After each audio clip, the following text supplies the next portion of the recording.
ஓம் சக்தி.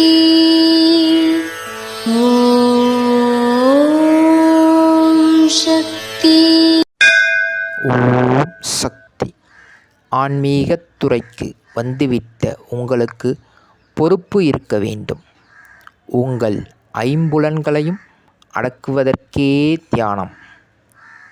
ஆன்மீகத் துறைக்கு வந்துவிட்டு ஆன்மீகத்தின் பேரால் சம்பாதிக்க வேண்டும் என்று நினைக்கக்கூடாது. ஆன்மீகம் என்ற பெயரால் இங்கே வந்து கொள்ளையடிக்க வேண்டும் என்றும் சுயலாபம் கருதியும் இங்கே வருவார்கள். அவர்களிடமிருந்து என் பக்தர்களும் தொண்டர்களும் உங்களை நீங்களே பாதுகாத்து கொள்ள வேண்டும். இது அன்னையின் அருள்வாக்கு. ஓம் சக்தி பராசக்தி.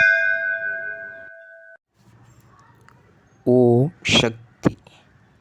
சக்திகளே, உங்களுடைய கருத்துக்கள் மற்றும் அனுபவங்களை கீழ்க்காணும் மின்னஞ்சல் முகவரிக்கு வீடியோ வடிவிலோ ஆடியோ வடிவிலோ எங்களுக்கு அனுப்பவும்.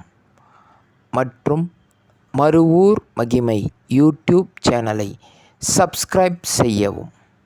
ஓம் சக்தி.